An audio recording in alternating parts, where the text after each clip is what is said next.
Loktarg, our friends. Hey everybody, it's Jason Blaha here, and once again it is time for another Orc Mode workout, and today was max effort press day, bench day, upper day, whatever we want to call it. Who cares? But a quick reminder for those of you who watch these videos, please remember to click like down below. It would be greatly appreciated, and click like on my other videos from this morning. You guys have already seen the previews. Medium grip is going decent. Strength is coming back up. And with some of the supplemental work, I definitely can see where my weak links are coming out. I'm starting to realize all the tricep work I've been doing is paying off. My delts, I think, are definitely a factor because I messed with some overhead pressing today, and we'll get to that in a minute. But this lift went pretty well. I obviously left a little in the tank. You guys can tell it wasn't really grindy. Good bar speed. And we did 280 plus 64 pounds of chains. Now, obviously for me, I tend to be lockout limited. Anyways, a lot of my benching. But note, because again, some people will be like, so what is that, 280 at the bottom? No, there's a lot of chain still on there. Even all that rigging up there is something like 5 pounds. The rigging you see above the chains is like 5 pounds of that 64 pounds. So, and there's chain weight still up. It's probably, I don't know, who knows at the bottom, 295, 300. But the point is, good solid training max. Happy with it today. None of it hurt. Nothing was uncomfortable. I noticed my pec tendons are feeling a lot better since I've already been doing the high rep stuff. It actually is starting to matter. Also, my shoulder is doing better and better. It doesn't hurt when I bench, but it hurts when I try to do certain movements, and I've only within the last week actually gained the ability to put my arm up over my head pain-free. And I found, out of all things, the thing that seemed to matter the most, that helped the most, is actually doing rear delt flies with 5-pound plates. 5-pound plate in each hand, doing them to failure. Because again, my shoulder crunches at certain angles, and what I found, every time I start doing those, the first 15 rep sets, my shoulder sounds like a bowl of Rice Krispies. And then something pops into place, so even if I fail at 30 or 35, it's gone, and then the subsequent sets, it's gone. And I've noticed after I do a set of those, I can put my arm over my head. The mobility is restored. And I don't have great shoulder mobility, but I can lift my arm after doing those. And it's something I've realized not long ago, because overhead has still been an issue for me, even though I can chest press and all that stuff and row and everything pain-free. That's been a thing. So I've started incorporating very high rep sets with those, just off and on. And I'll probably do, 2 or 3 sets of them here later today. And so therefore I decided to add a little bit of overhead pressing. But let's get over to the floor pressing. Floor press with the axle bar, I got 310. And someone had said before, you're not touching your chest. No, actually, I am touching my chest on these now, close to. Because I know when I'm warming up, it's less weight, so I can feel things more. I'm definitely touching my chest hair. I can feel it touching my chest here, and I glance down to look. It's within a ½ inch of my chest. Now, I'm going to assume with the heavier weights it's probably similar, but I just have to grip the bar fairly wide. But happy with that. 310 for the axle bar on that is pretty good for me. So that's actually a PR. I feel like I can continue that trend and get up to at least 315 before I need to rotate it as a second training max of the day. And then we did all of our 20 rep sets, which I just did a video explaining that this morning, so people are going to have to get used to it. I'm going to be doing it a little while because it feels good. It helps with my conditioning, helps with all my tendons, and I feel like this is going to be the big key to getting my bench up because of the connective tissue benefits. Plus, let's just be realistic. All this training volume with challenging 20 rep sets, these aren't light 20 rep sets. These are pretty well 20 rep maxes. We're very, very, very close to, because we're basing them off percentages. Well, I bumped this 2.5 pounds a day for the medium grip. And, that's the other thing. I've realized I can replace some of my tricep work with overhead because I'm getting an enormous amount of tricep activation. All this, like this medium and the close grip benching for high reps, actually feels like real tricep work finally. And I feel delt, I feel a lot of chest, but I get a big tricep pump. My triceps are really fatigued at the end of every one of these sets. And I notice I use a lot of tricep on that floor press max. So we're getting tricep work, and I think at this point, if I just go heavier with the bands, my 6 sets of band press downs every upper day will give me 12 sets of direct tricep work. I think we can get away with just a lot of pressing outside of that. And my triceps should continue to get stronger. I think that's going to work pretty well. And that way I can work on being just well-rounded on all my pressing strength. Because we do know all this stuff is pressing. Pressing is going to hit triceps. I count it as half sets. And a lot of experts do too. Right? A lot of these movements, floor press, benching, all this stuff, especially close and medium grip, because I'm always going to be a closer grip bencher. Some people would call my medium grip. I call that medium. Some people would call that close still. To me, it's medium. But those are oftentimes half sets. Well, if I end up doing 9, 10 of those, what are we getting? I don't know if we want to count our maxes in as half sets or whatever. We're getting at least 5 effective quality sets for triceps. So if I do 6 sets of the band press down, that's 11 sets. 22 a week. Should be good. My triceps should grow off of that because of the different angles involved. So we're going to focus more on other pressing. And today, because now I'm getting into the groove of the 20s, I went ahead and I did 3 sets of the medium grip and then 3 sets of the floor press. And you know, you guys will notice on the floor press, or on the medium grip bench, the benching, I am pausing. A few of the reps in the first 10, I do a little more touch and go, but I try to pause, try to remember to pause, and then definitely on the back half of the set, I make sure I pause. In fact, it's where I'm regaining my breath sometimes. Sometimes I'm rebreathing at the bottom and then driving. Because they do get really, really fatiguing near the end. Those 20th reps, sometimes, I mean, it looks good when I rack it, but it feels like a grinder. I almost feel like by around rep 19 or 20, it's one reason I pause for a second, is that because it starts feeling like I'm not going to be able to lock it. So again, we could calculate max as well off of that. Then we get over to the floor press, and these are really easy, and I've said that before. Floor press responds different to volume. Like, you can handle more volume for some reason on it. But these are really easy until about rep 17. So I'm calculating these at 50%. So I've got 155 on here. We just did 310. The first 15, 16 reps are actually super easy. Like, I feel like I'm nowhere near failure, like I could do another 20. About rep 17, it starts getting real hard. They get real hard. So then what I try to do is I start pausing near the very end. Like, unless the 20th rep, I do just a brief pause at the bottom while trying to maintain tightness. And that came up in the comments also. Someone had said, when you say you should generally not do pauses, yeah, you don't want to do a long pause on floor press because you lose your tightness.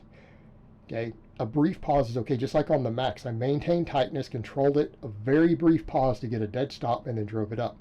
What you don't do is sink into the floor, because when you do that, you lose your tightness. The bar path changes, your wrist cock back. Okay, you'll lose your hand position.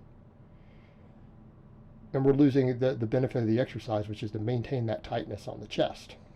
Because it does, it's great for that. But the rep work, doing most of it touch and go, then maybe a brief pause at the end, I mean, the chest pump is tremendous. So I feel a lot more chest on this. Out of all my exercises I'm doing, this one gives the most chest pump. And it makes sense. If we look at the data on the floor press, look at the EMGs, look at what goes on with the movement, the biomechanics, it makes sense. Floor press is a massive chest builder if you're thick enough to get a longer range of motion. Some real skinny guys with no back have a shorter range, much shorter range of motion, or in terms of how close they can get to their chest. When you have a thick back, your elbows go further down.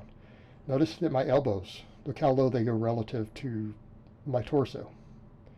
Okay, because I have really thick traps, really thick lats. I've got enough meat on my back that it adds to the range of motion at the bottom.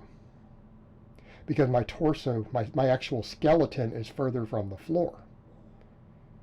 Because there's a big hunk of meat between it. It's adding inches. When you're a thicker guy, especially if you've got a thick back, the floor press gives you an enormous amount of chest activation. An enormous amount. So again, it makes sense that I'm getting that. Then I went, and this shows how much my overhead press has regressed. Since I haven't been able to do any overhead work, my delts struggled. For those curious, this is only 80 pounds. I can only get 15 reps.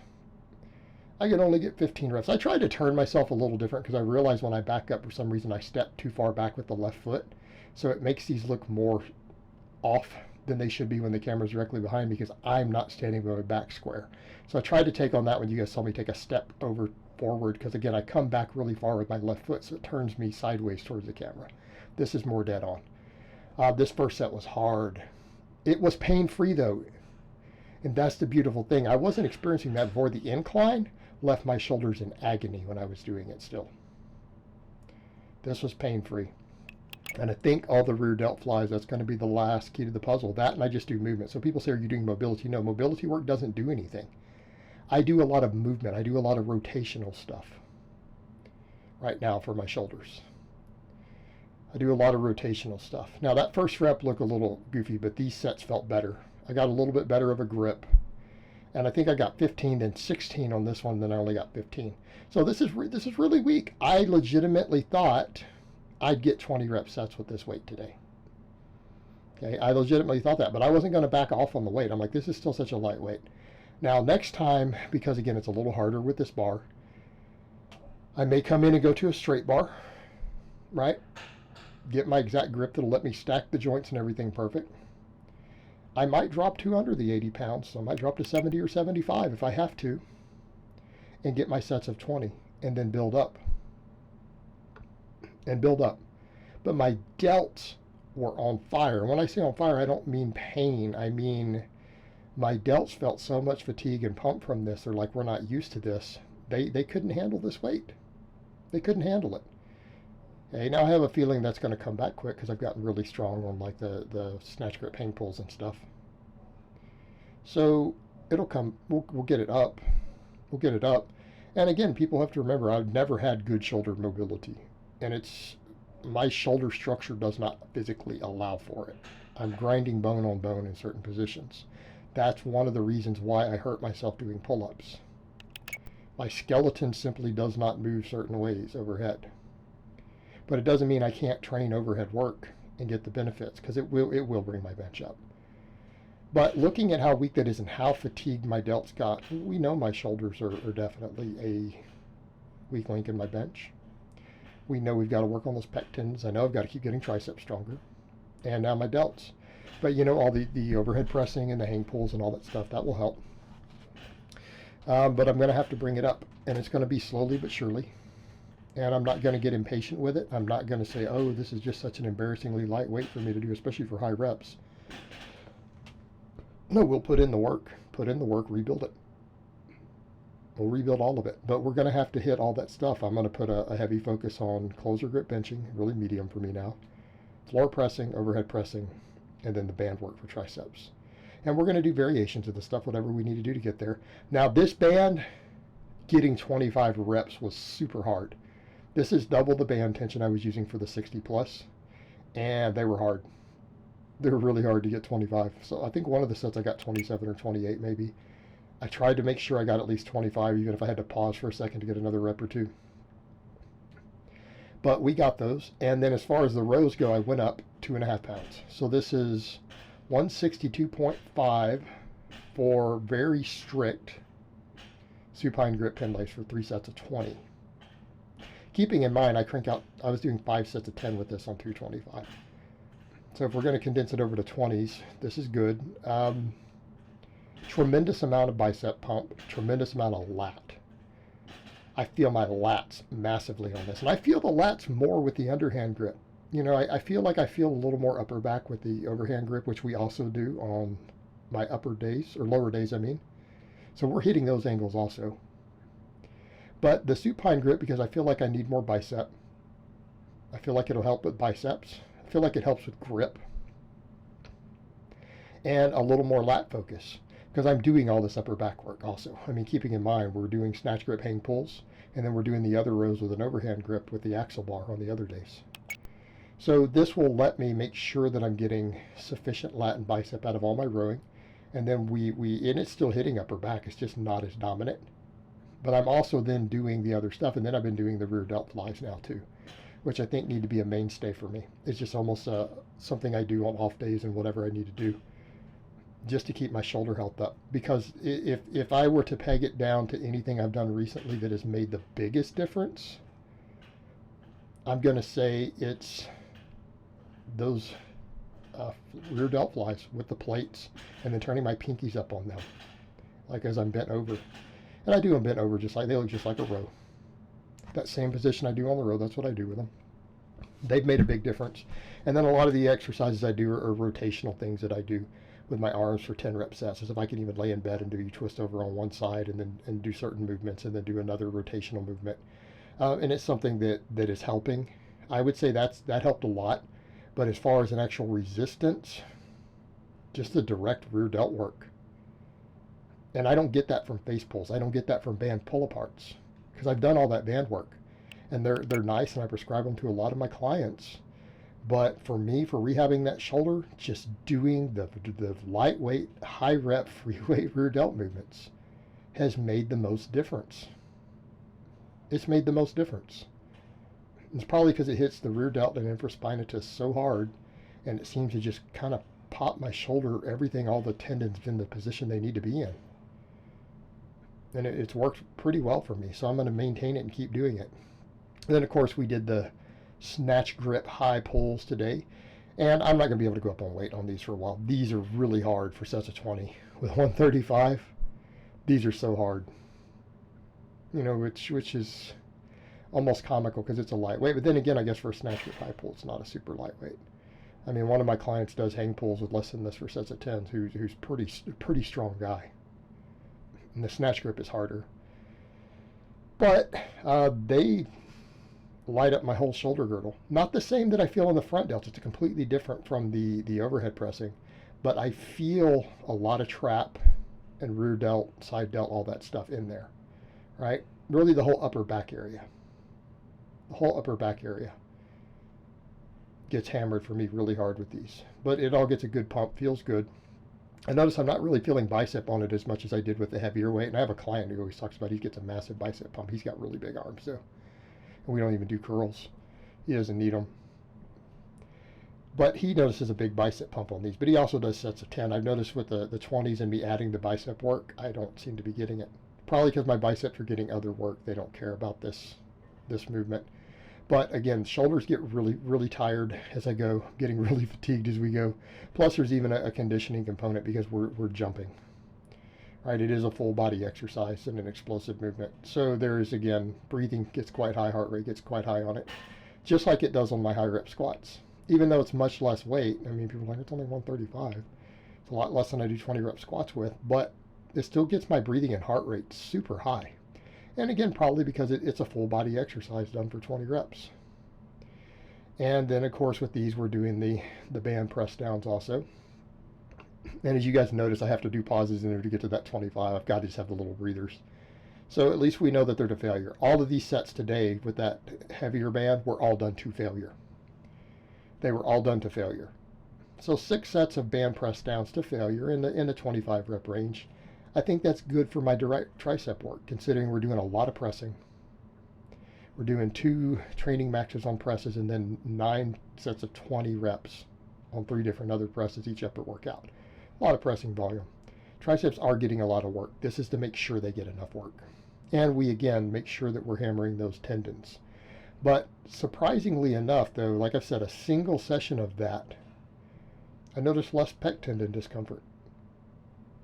I'm going to play that by ear over the next few weeks. And I think what we're going to see as I continue to get the overhead back up, with all that volume and then all this stuff, my shoulders are probably going to come up relatively quick. My shoulders might start getting big really quick. You know, that being one of the reasons. So it'll be interesting to see how that happens because, again, muscle memory and other stuff. My overhead pressing strength is way down. But I think between that and doing all this really high rep shoulder work, the snatch grip, hang pulls, the overhead pressing, and of course then I'm even doing the extra rear delt work, shoulders might actually grow. God forbid I start looking like a bodybuilder. Don't worry. We can always bulk and get fatter if that happens. Don't worry.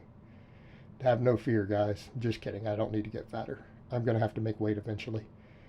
Not really an option for me. It's one reason I'm doing some stuff the way I'm doing it in my diet. Some people are like, you should just throw in more egg yolks and throw in more fat. No, I really don't need to throw in more fat.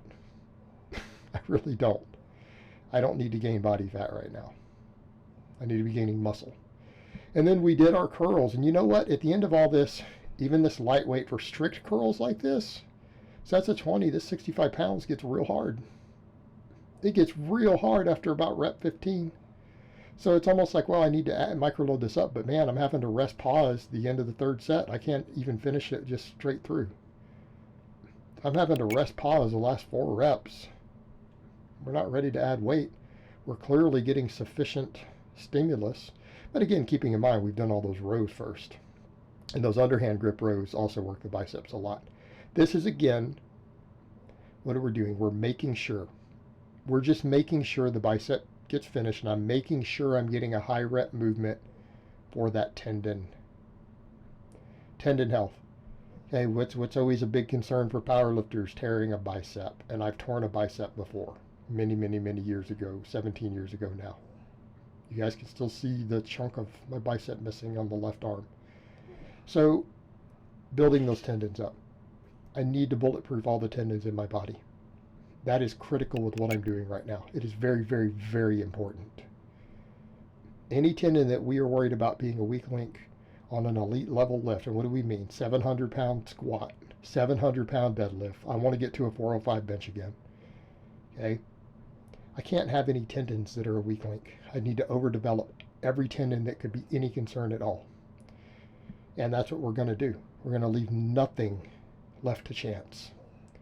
All right, guys, well, that's really all I have to say on that today. I hope it's been informative, and I will talk to you guys next time.